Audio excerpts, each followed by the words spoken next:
Hi there, and welcome to another of our how-to videos.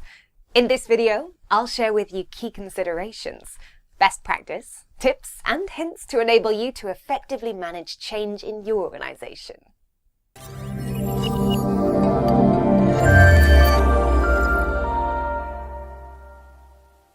Hello, Stephanie here from Toojays Training.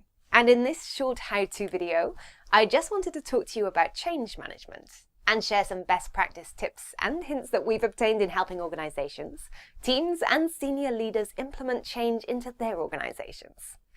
Now, there's a lot of theories and models out there, and it only takes a quick Google search to be inundated with them. Whether it's Kotter's 8 steps, Lewin, Bridges, or whether you're reading about cheese or icebergs, let us help you make sense of it all. Quite simply, it doesn't matter which model you subscribe to. There are just 3 things you need to understand and work on. These are 1. Define the change. 2. Applying process to the change. And 3. Removing resistance to the change, which is all about the people impacted by the change.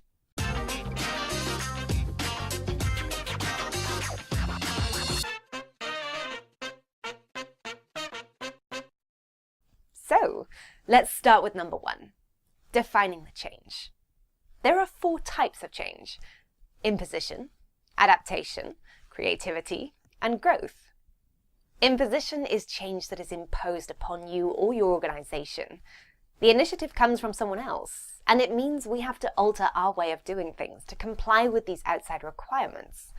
Examples might be legislative changes and new rules. Adaptation is where there's a need to alter or change behavior or attitudes at the request of others. Examples are changes to attitudes and beliefs which may have been acceptable in the past, or taking a business orientation rather than a public sector one.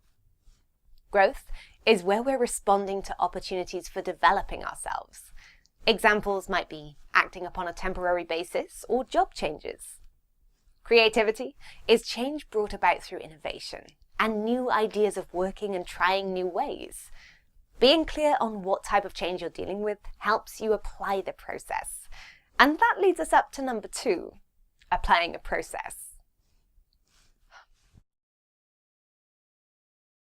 Let's stay away from those management theories for a while and focus on just one simple equation, the change equation.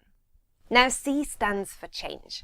Change happens when the sum of motivation to change and the direction, plus the first actionable steps, is greater than the resistance to change. So, let's look at that in a bit of detail. Motivation to change is about you as the change manager creating it. You need to create a burning platform. That's to say, you need to explain to people why they need to change, what's happening, why they need to move, rather than staying on the burning platform. Ow. Now, it's not in their interest to do nothing. They need to change. The direction is explaining the future state. Where are they going? What is the end goal that they're trying to achieve, with the change being implemented? People need to know what their destination is for their journey they're about to embark upon. So, you need to make sure you clarify it and paint a clear picture for them so that they know when it's achieved. Actionable steps is about explaining to individuals what specifically do they need to do. What are the first actionable steps they need to take? Giving individuals clarity on what it is you need them to do first. What are your expectations of them? Now, all of those need to be greater than the resistance to change. That leads us on to the R of resistance, and point 3, which is removing resistance to change. People resist change for a number of reasons, and these are often linked to the emotions around change. Kubler-Ross's change curve explains very eloquently the emotional states that people go through when faced with change, from shock, denial, moving through to apathy, and eventually experimenting with the change to hopefully finally welcome the change. As a change manager, you need to be aware of these stages and ensure you're applying the appropriate empathy, leadership, and communication that is needed at each stage to help people transition through the curve. A lot of that transition process is also linked to other reasons people resist change, and those are that they feel that they have no control, they're not involved, or they're not informed. But ultimately, they can't see the Whipham factor. the what's in it for them. They don't understand why they should come on board with the change. Now, if you can inform, involve, communicate, if you can explain the benefits, and if you can show empathy to the emotions that people are going through on the change curve process, then there's a greater chance that you can make that change equation work in your favor by providing that burning platform, by providing the direction and the clarity of goal, and explaining the first actionable steps, as well as looking to inform, educate, and involve to reduce the resistance towards change. All of these things together make the change equation work.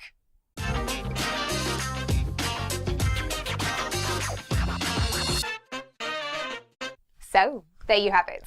A short, informative video on the principles of change management. We hope you enjoyed it and found it useful.